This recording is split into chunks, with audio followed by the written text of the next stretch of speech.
Hi guys, today's topic is Pythagorean trig identities. You may be thinking, Aaron, why are there more things we have to memorize for trigonometry? Well, trig identities are just as important as trig ratios, unit circles, everything else that we're going to be learning here in this playlist. So when we read Pythagorean trig identities, we're reminded of Pythagorean, this word Pythagorean from the Pythagorean theorem, right? Pythagorean theorem,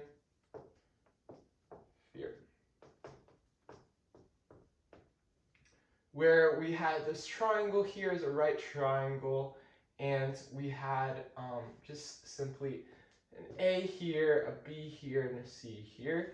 And we know that A squared plus B squared is equal to C squared. So now we're doing the same thing, but we're now just going to be implementing it into trigonometry. So the first formula you guys have to memorize or understand is cosine squared theta plus sine squared theta is equal to 1. Then we have 1 plus tan squared theta is equal to secant squared theta. And then 1 plus cotangent squared theta is equal to cosecant squared theta. Okay, let me just erase this so that we have some more space. Okay.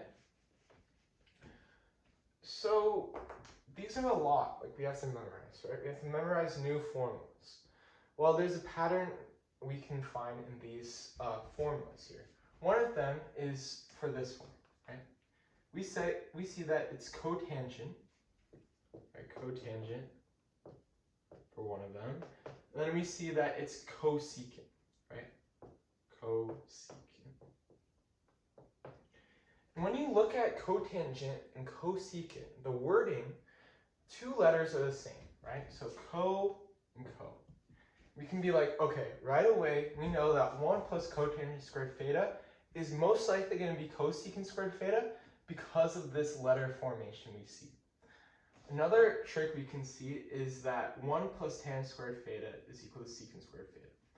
If you look back at the old trig ratio video I did, you will be reminded of tan theta and secant theta are actually trig ratios, where tan theta is equal to just sine theta over cosine theta, and then we have secant theta, which is equal to 1 over cosine theta. As you can see here, the denominators are the same, cosine theta and cosine theta. So we can be like, okay, 1 plus tan squared theta is most likely going to be secant theta because we know that sine theta over cosine theta and 1 over cosine theta have the same denominators, right? So now let's do an example. And when we're dealing with Pythagorean trig identities, we're going to be dealing with verification. And this is an example of verification. So we have tan x plus cotangent squared x is equal to secant x cosecant x. So let's break it down. So tan x is simply just going to be, from the trig ratio, sine x over cosine x. Plus, cotangent x is just the flip version of tan x. It's going to be cosine x over sine x. And we're just going to leave this side alone because we're just trying to prove that this side, or this is equal to this. So let's go from here. So sine x, cosine x, cosine x, sine x. So now what we're going to do is we're adding fractions, right? So we're just going to multiply the denominators by the opposite. So this is sine x, this is cosine x.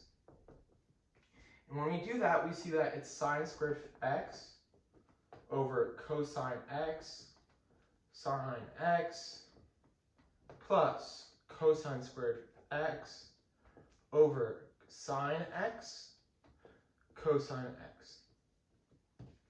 And when we look at this, we see that, oh, it's a trig identity. It's a Pythagorean trig identity, which is sine squared x plus cosine squared x. And that's equal to 1.